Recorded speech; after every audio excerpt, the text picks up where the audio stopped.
Could I interest you in a carriage tour of St. Augustine today? Sure. It's going to be about, I think it's part of an hour, go about 2.5 miles and about 400 years of history. Good morning to everybody that's with us. I want to welcome you all to St. Augustine, Florida. This is the nation's oldest continuously occupied European settlement. If you people are ready to take off, we're ready to go.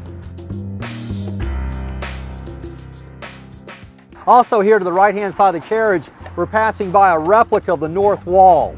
This wall ran from the fort, which is to the right of us, would have come across this roadway to my left. Here on the right-hand side of the carriage, we have the Huguenot Protestant cemetery, which dates to 1821. There was a yellow fever epidemic that year.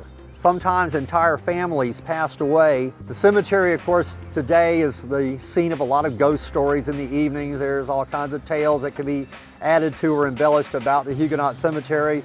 I personally have been out here giving tours since 1970, and I can't say that I've ever been on a ghostly encounter. I love spooky stuff. And I love the love tree. It's such a cute story. Okay, here on the right-hand side of the carriage, we have what is referred to around here as the love tree. This is an oak tree that has totally wrapped itself around a palm tree. Oak tree has the arms of love forever embracing that palm tree. Legend has it if you kiss your intended or if you kiss your bride on your wedding day underneath the tree, that your love and marriage would last forever. The legend being based on the fact that the trees cannot be separated. If you separated the two trees, they would both die. St. Augustine has approximately 30 bed and breakfast inns. For instance, here on the right-hand side of us, we have the Casa de Sueños, which translates to mean the house of dreams, that had been a funeral home for about 50 years or so. And I used to always think that if you were the operator of the bed and breakfast in there, you could truthfully tell anybody who might stay there that the previous occupants who had slept there had no complaints and were very comfortable. Across the bay from us on the right-hand side of the carriage, you can see the black and white striped St. Augustine Lighthouse. The lighthouse has been there in that spot since 1874. It is today a museum operated under the auspices of the Junior Service League of St. Augustine.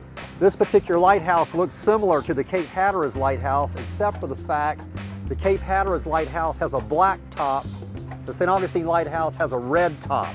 The idea being that you could identify where you were by that lighthouse, by the style of it, and by the paint job.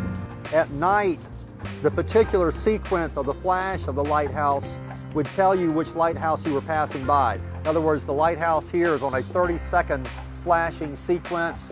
30 seconds go by, you see the light again, you're at the St. Augustine Lighthouse. I love the carriage ride. I would recommend anybody to take a carriage ride, nighttime or daytime, because you really learn a lot about the city that you wouldn't otherwise have learned about, and it makes you understand the significance of this area. Well, my name's Andres, and I run Old City Helicopters here in St. Augustine. And we offer helicopter tours over the beaches and the old downtown.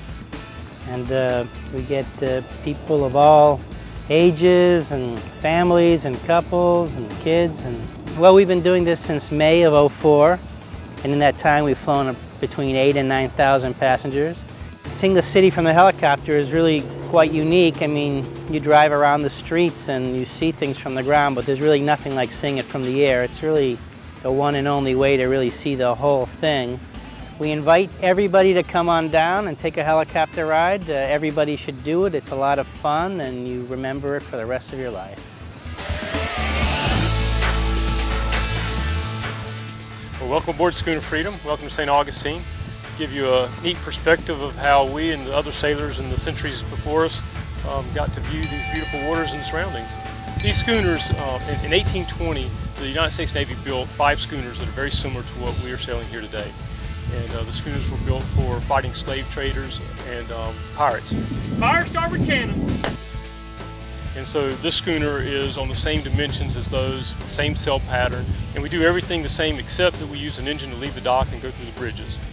After that, we turn the engine off and sail the waters just as they would have 100, 200 years ago. You know, it's just a relaxing, kick back, watch for dolphins and other sea life, and enjoy the quiet and peacefulness of sailing. We just let them come out and be our family for the day and enjoy sailing. Well, thank you for viewing St. Augustine, and I hope you had an enjoyable experience, and please come back and go sailing with us again. Come check it out. Come